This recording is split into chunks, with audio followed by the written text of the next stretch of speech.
Hello students. तो इस समय आपके दिमाग में एक बात चल रही होगी, बोर्ड परीक्षा की तैयारी को लेकर के क्या किया जाए, कैसे किया जाए। तरह तरह की किताबें भी लोग खरीद रहे होंगे और ज़्यादातर जो भी बुक ले रहे हैं उससे कहीं न कहीं से कहाँ से कौन इंपॉर्टेंट क्वेश्चन पा जाए, कौन इंपॉर्टेंट क्वेश्चन पढ़ लें जिससे कम मेहनत में ही शॉर्टकट कम मेहनत करके ज़्यादा नंबर मिल जाए। खैर होना भी चाहिए, अच्छी बात। एक प्रोफेशनल सोच यही है कि मिनिमम इनपुट मैक्सिमम आउटपुट। लेकिन बात ये आती है, जब आप डायरेक्ट खाली क्वेश्चन को पढ़ते हैं तो उसमें ज़रूरी नहीं है कि जो क्वेश्चन आपने रट लिया, अगर समझा नहीं है, वही क्वेश्चन थोड़ा सा घुमा दिया गया तो उसका जवाब नहीं दे पाते हैं। तो इसलिए क्वेश्चन रटने के बजाय उसको समझने का प्रयास किया जाए। नंबर एक बात, किस टाइप के क्वेश्चन आते हैं तो जानना ही है, लेकिन सबसे इम्पॉर्टेंट बात यह है, ये भी जानना है कि या तो पूरा कोर्स तो हमें पढ़ना है, प्लानिंग अगर योजनाबद्ध तरीके से किया जाए, कम से कम समय में ज़्यादा से ज़्यादा ज्ञान हो जाए, तो ये कहलाता है स्मार्ट वर्क। सोच विचार करके विथ प्लान जो वर्क होता है, और फिर स्मार्ट वर्क कम समय में कम मेहनत में मिनिमम इनपुट में मैक्सिमम आउटपुट लेना, ये अगर पता है तो यही जानकारी ही, इस जानकारी के साथ काम करना ही कहलाता है स्मार्ट वर्क। और एक होता है हार्ड वर्क, ज़्यादा मेहनत करना है, करते रहिए। तो जब प्लान नहीं होगा तो स्मार्ट वर्क और हार्ड वर्क मिल करके ही बेहतर रिजल्ट आएगा। हार्ड वर्क का मतलब केवल जो वर्क आपका है, जो टाइम आप देते हैं, जो फिजिकल एफर्ट करते हैं, वो हार्ड वर्क हो गया। लेकिन जो आपका जो स्ट्रेटजी है, जो प्लानिंग है, उसी हार्ड वर्क को स्मार्ट कर देती है। अगर स्मार्ट तरीके से करेंगे तो मिनिमम इनपुट मैक्सिमम आउटपुट आएगा, यानी कम समय देंगे, कम पढ़ाई करेंगे, मार्क ज़्यादा मिलेगा। लेकिन अल्टीमेट हमारा कहने का मतलब ये नहीं है कि बिना पढ़े मार्क मिल जाएगा। तो ऐसे शॉर्टकट अगर सोचे तो ऐसा मत सोचिए। और क्वेश्चन जानने से पहले टॉपिक के बारे में कुछ जानते रहना जरूरी है। तो अब जैसे क्वेश्चन आप पढ़ रहे हैं तो सब हर जगह जो हमें जानकारी हो रही है, सब सर ये जेनेटिक्स वाला, तो हम आपको पहले जेनेटिक्स से इसीलिए कर रहे हैं, जेनेटिक्स एंड इवोल्यूशन यूनिट पर आते हैं। और थोड़ा सा आपको बता दें क्यों इसको इग्नोर नहीं करना है, कि इस यूनिट में 3 चैप्टर एनसीईआरटी बुक में दिए गए हैं, 5th, 6th and 7th। 3 chapter में एक ये कट गया इवोल्यूशन, अब बचा 2 chapter, 5th principles of inheritance and variation and 6th molecular basis of inheritance. अब इन दोनों चैप्टर्स में से 18 मार्क का क्वेश्चन आना है। अब सोचिए, you can get 18 marks from studying only 2 chapters. ये केवल 2 चैप्टर पढ़ करके ही आप ये 18 मार्क पा सकते हैं। ये अलग बात है कि ये 2 चैप्टर जानने के लिए आपको मेहनत करनी पड़ेगी, लेकिन अगर वही मेहनत इजीली कर दें, आसानी से कैसे कर पाएंगे, तो उसके लिए हम योजना बनाते हैं। लेकिन क्वेश्चन तो सॉल्व करना ही करना है, कैसे करना है इजीली, उस पर आइए। तो पहले चैप्टर को हम रिवाइज करते हैं। हम ये मानते हैं कि बिना नॉमिनल जानकारी या कोर्स को दिमाग में बैठाए, चैप्टर को समझे, कुछ फंडामेंटल्स होते हैं उसको जाने बिना क्वेश्चन समझना। और ख़ास करके ये जेनेटिक्स वाला जो टॉपिक है, इसमें तो पूरी तरीके से कॉन्सेप्चुअल है, थ्योरेटिकल है। अगर आपने समझ लिया, कह सकते हैं तरीके से मैथमेटिकल है, लेकिन आप बायोलॉजी के तरह से समझिए, प्योर मैथ नहीं है, बायोलॉजिकल मैथ ही है। अगर वो मैथ समझ जाएंगे, कई क्वेश्चन ईजी हो जाएंगे, और नहीं समझेंगे तो रटने में आएंगे भी नहीं। इसलिए इसमें कॉन्सेप्ट को समझना आसान है, और इम्पॉर्टेंस आप एग्जामिनेशन पॉइंट ऑफ व्यू से भी समझ लीजिए कि 2 चैप्टर से 18 नंबर का क्वेश्चन आना है। चलिए, तो पहले बुक में देखिए, इस चैप्टर में प्रिंसिपल ऑफ इनहेरिटेंस की बात करते हैं। इसमें देखिए साइंटिस्ट आपके आगे वाटसन और क्रिक, जिनकी हिस्ट्री यहाँ पर दी गई है। तो चलो, इनसे कोई मतलब नहीं, जानना चाहेंगे पढ़ लेंगे, कंपटीशन वगैरह में आता भी है। हम सीधे टॉपिक की तरफ चलते हैं। ये देखिए, टॉपिक की शुरुआत यहाँ से है कि इस चैप्टर्स में क्या क्या जानना है। एक तो मेंडल्स लॉ ऑफ इनहेरिटेंस आपने पहले जाना, 3 रूल इनके हैं, उन्हीं नियम के बारे में जानना है। अब बुक की सीक्वेंस में कैसे आप ईजी कर लेंगे, कैसे इसको समझ जाएंगे, वो आपको देखना है। इनहेरिटेंस ऑफ 1 जीन, जिसको हम मोनोहाइब्रिड क्लास कहते हैं, इनहेरिटेंस ऑफ 2 जीन्स या डाई हाइब्रिड क्लास, और सेक्स डिटर्मिनेशन भी आप जाने हैं, म्यूटेशन भी आपने सुना है। रही बात जेनेटिक डिसऑर्डर, यही थोड़ा सा अलग है। ये सब चीज़ें सुने हैं, भूले भी होंगे, फिर पढ़ेंगे, फिर भूलेंगे, लेकिन यहाँ सारी बातों को समझने के लिए कुछ टर्म्स हैं जिनको आपको जानते रहना जरूरी है। तो सबसे पहले उन टर्म्स की तरफ चलते हैं जिनको जान करके ये आप पढ़ लेंगे। पहले Mendel's law of inheritance first of all जानना है। तो मेंडल्स लॉ ऑफ इनहेरिटेंस समझने के लिए आपको कुछ स्पेसिफिक टर्मिनोलॉजी जाननी है, कुछ वर्ड जानने हैं, कुछ टर्म्स जानने हैं जिनका यूज मेंडल ने खुद किया और पूरे जेनेटिक्स में ये टर्म आते रहते हैं। जब समझे नहीं रहते हैं तो बात समझ नहीं आती है। तो चलिए मेंडल की बात समझेंगे। इसके पहले आपको कुछ टर्म को बता दें। मेंडल ने बहुत से एक्सपेरिमेंट अपने जो भी किए वो पी प्लांट पर किए थे। पी प्लांट उन्हीं एक्सपेरिमेंट में जो कंक्लूजन निकला उन्हीं कंक्लूजन्स को ही रूल मान लिया गया और कहा गया मेंडल्स लॉ ऑफ इनहेरिटेंस। तो Mendel's law of inheritance are nothing but the conclusions of Mendelian experiment on the pea plant. Question आता है इन्होंने पी प्लांट का सिलेक्शन क्यों किया, इसको आप जानते हैं। और दूसरी बात यह है कि इन्हें फादर ऑफ जेनेटिक्स कहा जाता है। Mister Gregor John Mendel is known as the father of genetics, क्योंकि जेनेटिक्स एज सब्जेक्ट इन्होंने शुरुआत किया था। गेस तो लोगों को बहुत 10,000 साल पहले भी पता चल चुका था कि सेक्सुअल रिप्रोडक्शन से वेरिएशन आती हैं, अगली जनरेशन में करेक्टर्स जाते हैं और इससे क्वालिटी को हम इन्हांस कर सकते हैं अगर सही सिलेक्शन हो जाए पेरेंट्स का।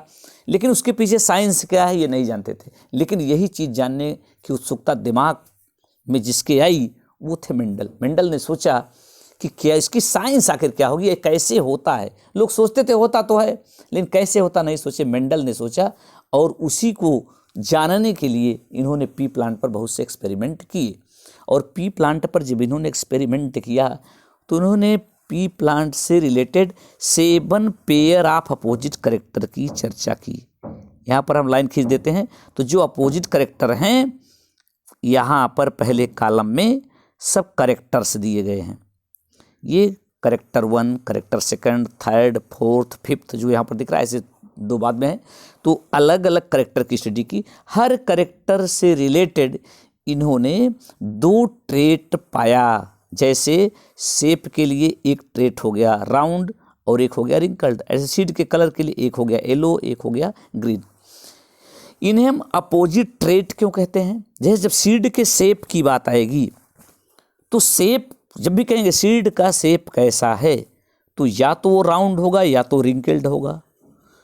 तो जो उसके ऑप्शन हैं, एक करेक्टर के 2 ऑप्शन हैं। 7 पेयर की बात जो हम कर रहे हैं, 7 करेक्टर की इन्होंने स्टडी किया और हर करेक्टर में 2 ऑप्शन पाया।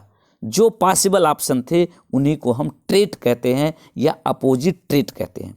ये जो अपोजिट ट्रेट हैं, इन अपोजिट ट्रेट्स को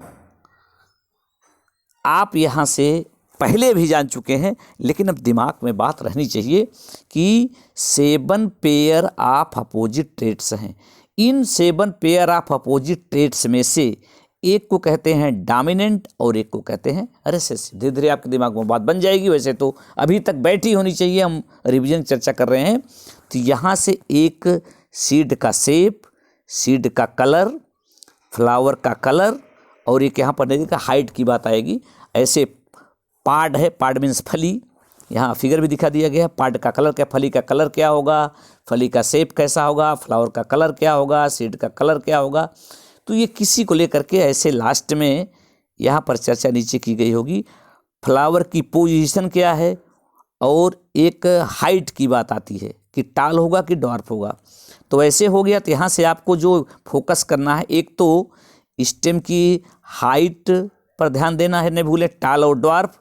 ऐसे फ्लावर की पोजीशन होती है, भले एक्सियल होती है, टर्मिनल होती है। चलिए ध्यान दीजिएगा, पढ़ लीजिएगा, आ जाएगा, ठीक है। नहीं तो एक तो हाइट से रिलेटेड अपोजिट ट्रेट क्या है, टाल और ड्वार्फ, और सीड के शेप से रिलेटेड राउंड रिंकल्ड, कलर से रिलेटेड येलो और ग्रीन सीड के।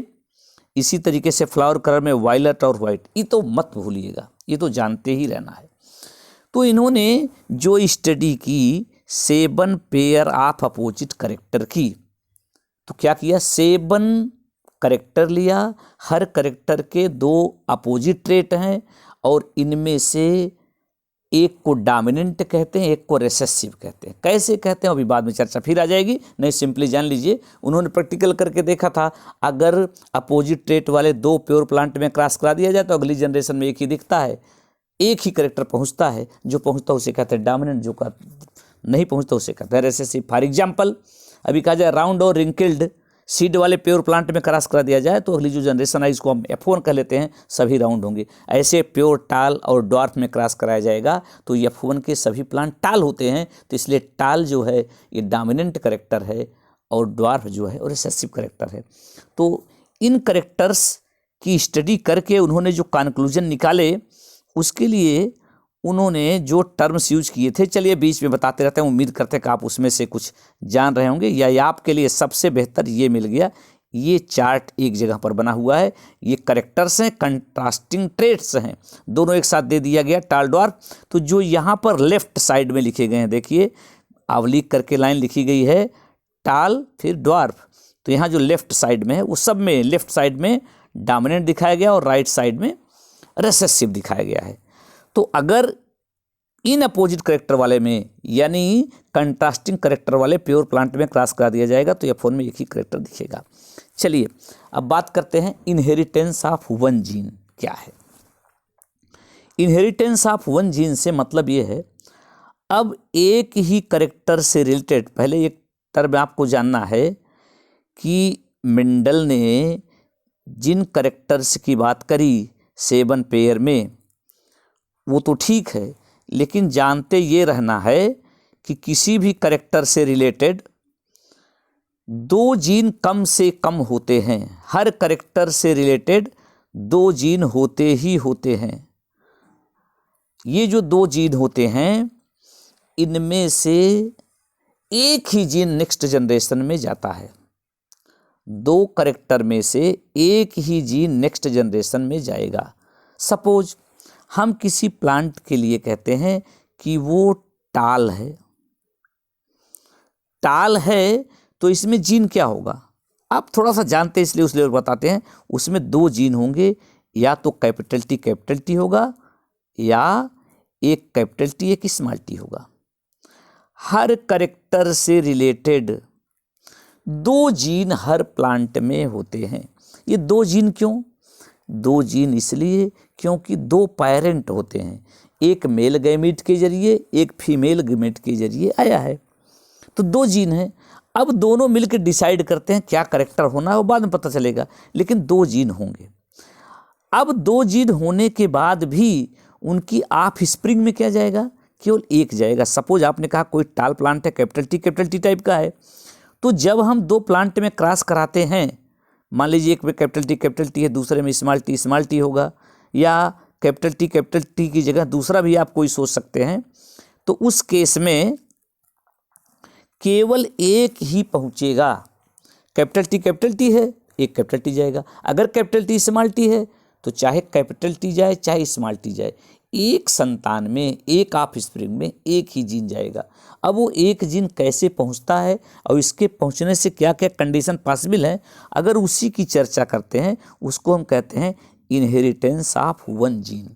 मीन्स एक करेक्टर की स्टडी के लिए, एक पेयर अपोजिट करेक्टर की स्टडी के लिए जो क्रॉस कराया जाता है, जिसको हम मोनोहाइब्रिड क्रॉस भी कहते हैं, उसी की चर्चा करने चल रहे हैं इनहेरिटेंस ऑफ वन जीन में।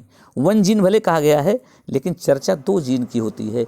इनहेरिटेंस एक जीन होता है, हर प्लांट में 2 जीन हैं। इन 2 जीन में से अगली जनरेशन में उनके ऑफस्प्रिंग में केवल एक ही जीन जाता है, इसलिए इस पर बेस्ड जो इनहेरिटेंस है उसको कहते हैं इनहेरिटेंस ऑफ वन जीन। अब इसका रिजल्ट क्या होगा इस पर विचार करते हैं। सपोज क्रॉस हुआ कैपिटल टी का क्रॉस हम कराते हैं स्मॉल टी से। अब ऑफस्प्रिंग में क्या जाएगा? केवल एक ही। ये 2 जीन है, इसमें से केवल एक जाएगा, चाहे ये वाला जाए चाहे ये वाला जाए। ये अलग बात है कि प्रोबेबिलिटी है, चाहे दोनों में कोई भी जा सकता है, लेकिन जाएगा तो एक तय है। ऐसे इसमें से चाहे ये वाला जाए चाहे ये वाला जाए। तो फिर अगली जनरेशन में हुआ क्या? सपोज यहाँ से कैपिटल टी गया, इस पेरेंट से स्मॉल टी आया, तो नेक्स्ट जनरेशन में क्या हो गया? Capital T small T. तो ये कैपिटल टी स्मॉल टी हो गया। अब अगली जनरेशन के बारे में सोचते हैं। मेंडल ने एक टर्म यूज किया था बार बार, हम जीन कर रहे हैं, वो फैक्टर कहा करते थे, पहली बात। दूसरी चीज, एक बात यहाँ जो ध्यान देना है कि अगर अपोजिट करेक्टर वाले जीन होते हैं तो दोनों का इफेक्ट शो नहीं होगा, केवल यानी अपोजिट का मतलब एक डोमिनेंट वाला जीन है, एक रिसेसिव वाला जीन है, तो डोमिनेंट करेक्टर ही शो होगा। यही लॉ ऑफ डोमिनेंस है, लॉ ऑफ डोमिनेंस।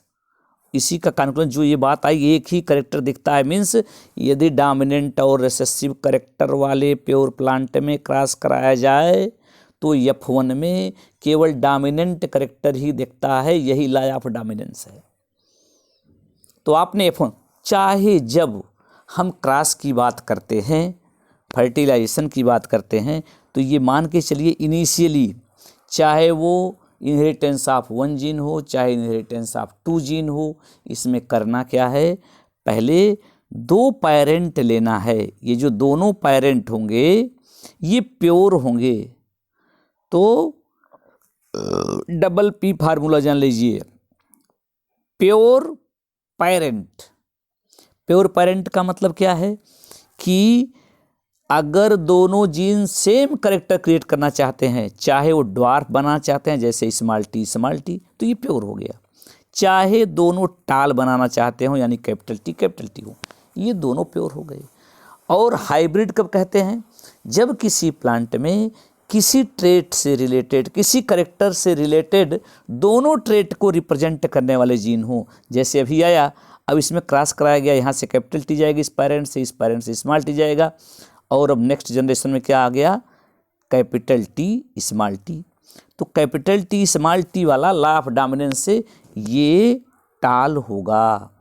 क्यों टाल होगा, कैपिटल टी चाहता है टाल हो, स्मॉल टी चाहता है ड्वार्फ हो, लेकिन कैपिटल टी जो चाहता है वही होगा क्योंकि इसको डोमिनेंट कहा गया है और लॉ ऑफ डोमिनेंस से कंक्लूजन का है। और अब जो उसमें क्रॉस इनिशियली कराया गया था, पेरेंट वाली जनरेशन को हम कहते हैं पी जनरेशन, और जो रिजल्ट आया, ये जो संतानें हुई जो ऑफस्प्रिंग, इसको कहते हैं F1। अगर F1 में खुद क्रॉस करा दिया जाए तो जो जनरेशन मिलेगी उसे हम कहेंगे F2 जनरेशन। तो पहले पेरेंट जनरेशन, फिर F1 जनरेशन, फिर F2 जनरेशन। कहीं भी जो एक्सपेरिमेंट होगा आपके लेवल पर जो जानना है यही बात आएगी, P generation, F1 generation, F2 generation. F1 generation कैसे मिलेगी, अपोजिट करेक्टर वाले प्योर प्लांट में क्रॉस कराना है, अगर कोई कंडीशन नहीं दी गई तो, नहीं तो बताना पड़ेगा। चाहे जब कहा जाता है वैसे क्रॉस कराया गया, F1 ऑब्टेन करने के लिए क्या किया गया, अपोजिट करेक्टर वाले प्योर में कराया गया। F2 कैसे मिलेगी, F1 के प्लांट में खुद कराया गया। तो भी आपने देखा अपोजिट करेक्टर वाले, फॉर एग्जांपल हाइट को लेकर के क्रॉस किया गया, तो F1 में क्या आ गया, कैपिटल टी को स्मॉल टी से किया, तो यहाँ पर मिल गया कैपिटल टी स्मॉल टी, यही हो गया F1, और ये हो गई पी जनरेशन। अब F2 कैसे मिलेगा, capital T small T crossed by capital T small T. अब यही F2 तक आपको देखना है। कैपिटल टी स्मॉल टी का क्रॉस किससे करा देंगे, कैपिटल टी स्मॉल टी से। अब रिजल्ट क्या इसका आएगा, तो आप यहाँ पर देखेंगे जब वो पुनेट चार्ट बनाएंगे तो ये 4 कॉम्बिनेशन तैयार होगा। कैपिटल टी यदि कैपिटल टी से मिलता है तो कैपिटल टी, अगर स्मॉल टी से मिल गया कैपिटल टी स्मॉल टी। ये तो जब कैपिटल टी जाता तब हो गया। अब दूसरी कंडीशन क्या, अगर यहाँ से स्मॉल टी जाता तो क्या होता, तब भी या तो स्मॉल टी कैपिटल टी से मिलेगा कैपिटल टी स्मॉल टी, और अगर स्मॉल टी से ही मिल गया तो स्मॉल टी। चारों कैपिटल टी स्मॉल